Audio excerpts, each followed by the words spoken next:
Kris. Today we are going to learn about an artist named Georgia O'Keeffe.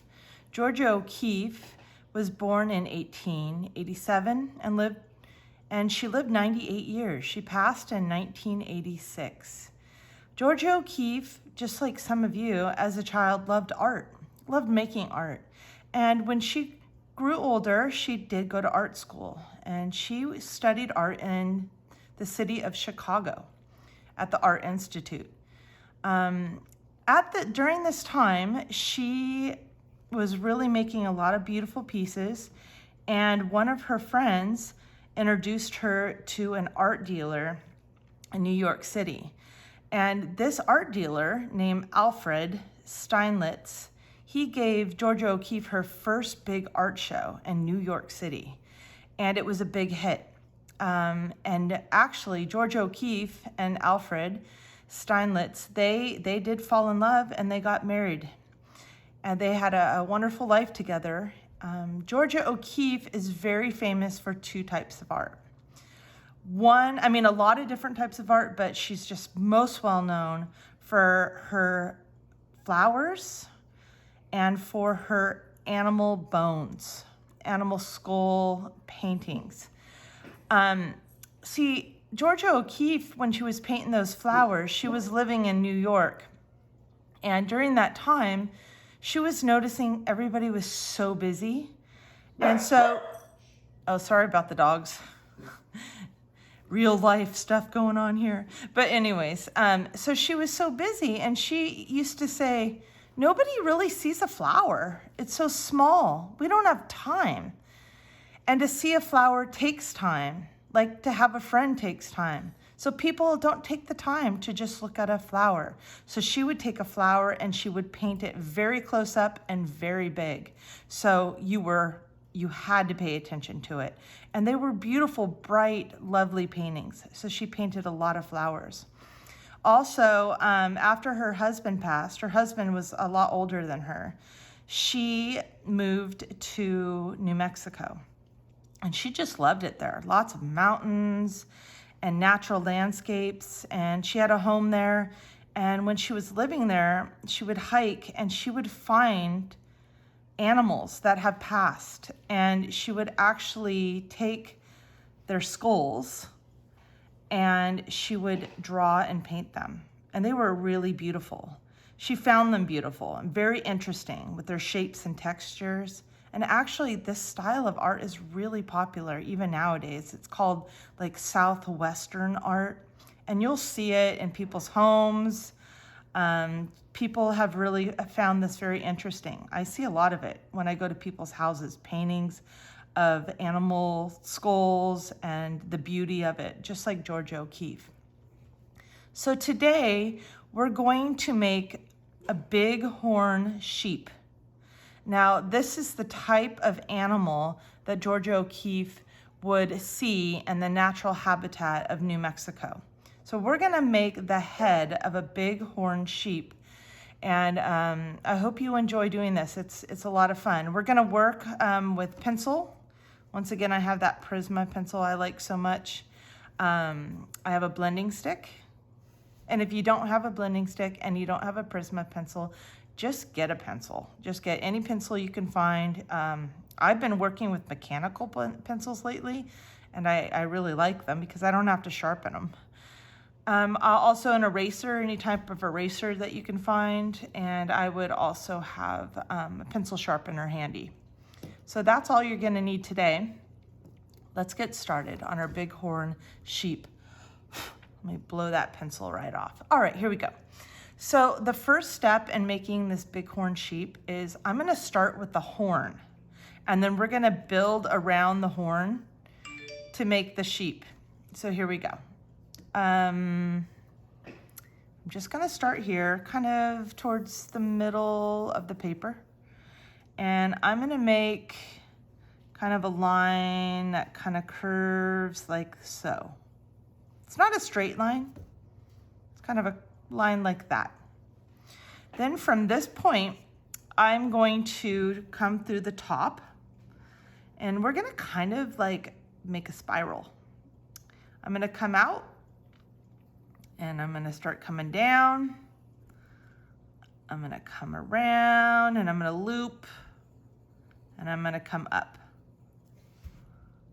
It's kind of weird, huh? But this is gonna actually be the horn.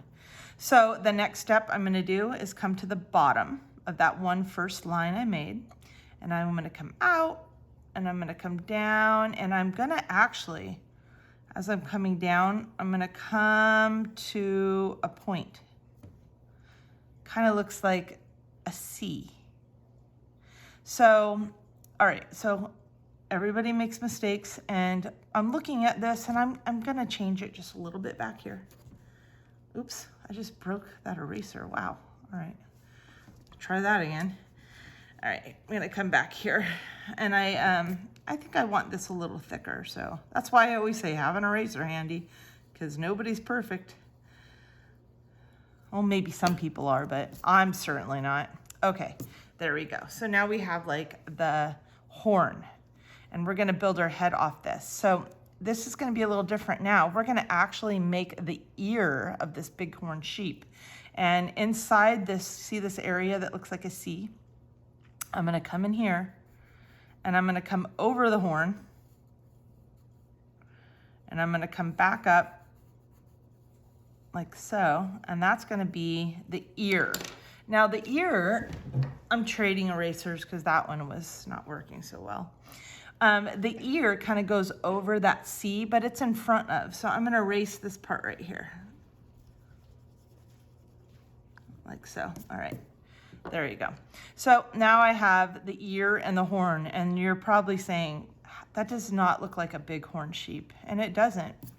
But it's gonna right now, because we're gonna start up here at the top of the horn, and we're going to make the head. So this is the forehead, and I'm not gonna be like super perfect about it. Like I'm gonna come down, forehead, I'm gonna come out, and I'm gonna loop down like that. And then I'm gonna come back here. I'm gonna curve a little bit. It's gonna be my chin right here, my bighorn sheep. I'm gonna come through right about where that ear, where I stop that ear, right about right there, and I'm just gonna loop down. So that's gonna be the head. All right, so let's start making this look like a head, right? So I'm gonna come where your horn is, and I'm gonna come right in this section right here, and I'm gonna make the eye of the bighorn sheep. I love making eyes. Eyes are just like the most, I don't know, they really draw you into the creature that you're making. So I make eyes, typically everybody has their own style, but I kind of make them like almonds, even in animals.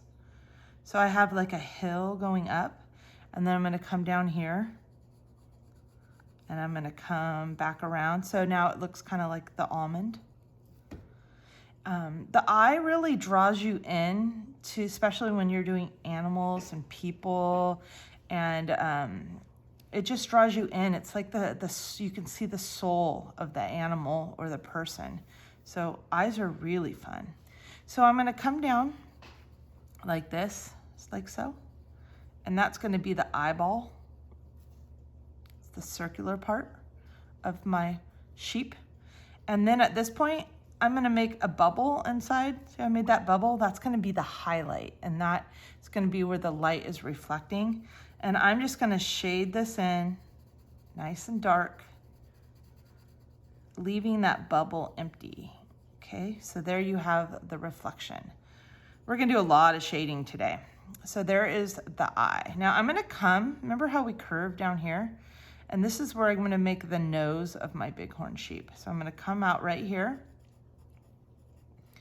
I'm gonna do like a little loop. It's kind of like a little loop right down there, you see that? I'm gonna shade that in real dark. That's gonna be the nostril. This is gonna be the nose. And we're gonna make the mouth now. So we're gonna come down right here in this curve. That's the chin, remember? This is a side view. And I'm gonna come through here and I'm gonna curve out. Mine's gonna be like almost a little bit smiling, a little grinning. It's a happy, beautiful bighorn sheep out in the wild, hanging out where Georgia O'Keeffe lived. Okay, so now I have, now it kind of looks like an animal. Now I'm gonna go through the top. See how I'm doing that? And this is gonna be kind of like the fur, rough. Sometimes when I say texture, when I mean the word texture in art, that's like this right now. I'm giving it texture. Like it feels like fur, right? And we can do that by just like I'm doing right now, just making some hair. Okay, I'm gonna come through here. I'm gonna come under the chin. I'm gonna go all the way kind of through this face, back and forth, giving it kind of the texture. And right here under the chin, look, I'm gonna give it some whiskers almost, little whiskers, kind of like that. Okay, great. So now we're gonna continue to do some shading. Sorry about my dogs today, they're just really barking. My neighbors are putting in air conditioning across the street and they got all these workers and my dogs just can't handle it. So excuse the dogs. All right, so here's the eye and I'm gonna shade, I'm gonna come right here and I'm gonna add some shading through the eye. Okay, like so. Nice dark shading. And then I'm gonna come through the head. See how I'm going like different directions? Like I'm going this way and this way. I'm pushing down pretty softly right now. I'm just gonna kind of randomly come through this really softly, come through this bighorn sheep and add just some texture, some softness, some fur.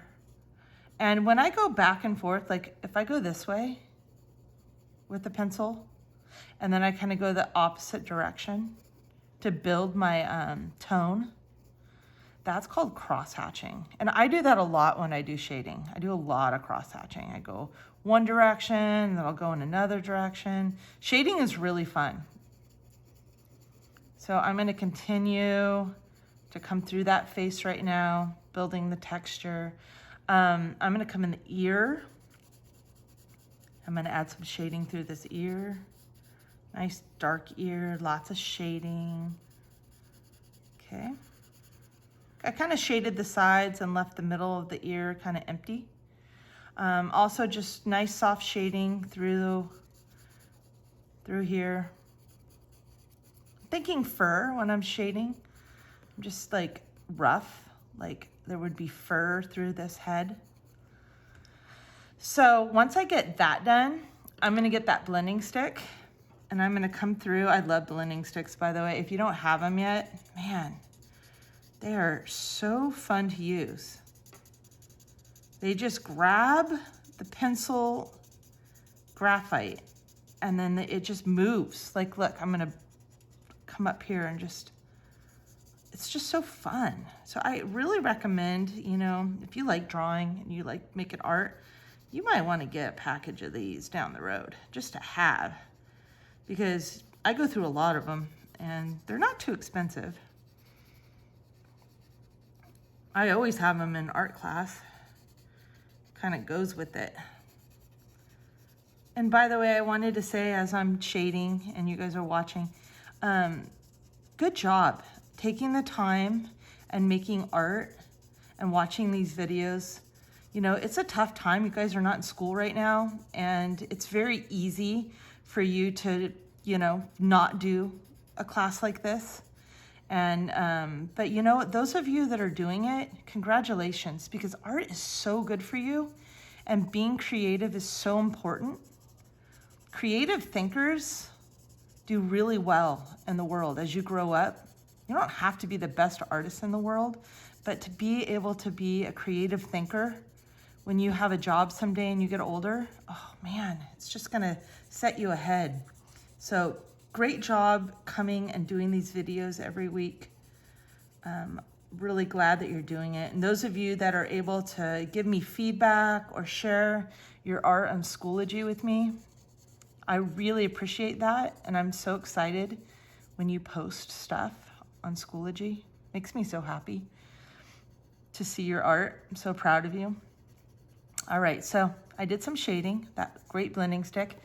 How about if I don't have a blending stick? What can I do, Miss Kris? Use your finger.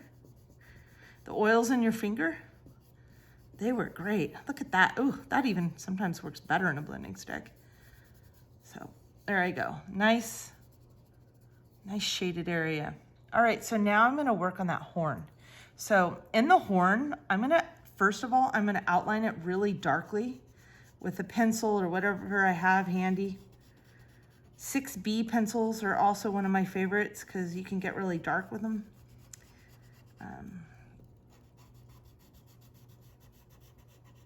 And if you have any questions on supplies or say, what should I buy or what do you think?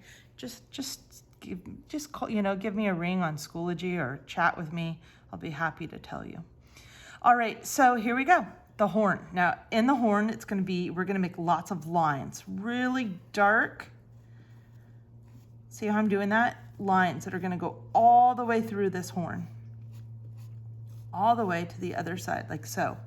I'm gonna come to the bottom. It's kind of fun, just random, like different directions, random. I'm gonna go all the way through this horn. I'm trying to go really fast. You guys go a lot slower than I am. I just don't wanna bore you. How about that? I don't wanna bore you at all.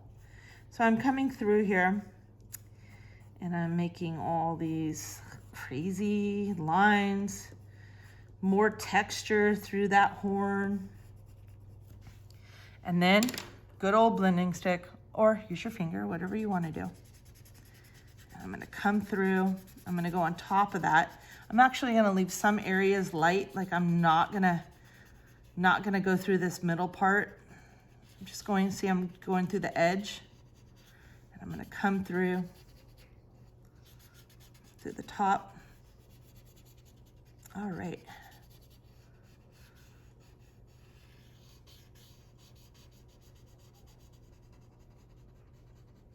Great. All right, so the horn's done now. The last thing we're gonna do is we're gonna come behind the horn and we're gonna create lots of fur. And I'm just, line is what we're using the most of today. Lots of lines going in different directions, kind of crazy, kind of curly. Kind of like my hair, it's a little crazy. There goes the dogs again. Coming through, crazy hair, crazy fur, coming through my piece. I've only seen a bighorn sheep at the wild animal park. It's the only place I've ever seen one. I've never seen one in the wild. I've never seen a buffalo in the wild either. I would like to though. I love animals. I love watching animals in the wild and seeing them, you know, so peaceful and happy. All right, so that's gonna be like the last step here, but I'm gonna go through this with my finger. Kind of blend that out. So it's nice with using your finger or the blending stick because it blends it out, but then you still see all those lines, which is really cool. Alrighty, so this is just about finished. I might go and do a few more things to darken the outside, darken the rest of it. But in tribute to George O'Keeffe and the wild, wild west of New Mexico, we're gonna make a southwestern bighorn sheep today. And I hope you enjoy doing this. Hope you have a great week. If you want more videos on Schoology, or if you want to be challenged and do the 6th through 8th grade project, just ask me. I think I'm just gonna post it. So you can even do 2 projects this week if you feel up for it. So have a wonderful week. I will see you next time for a project called Zoo Cat. All right, take care, bye-bye.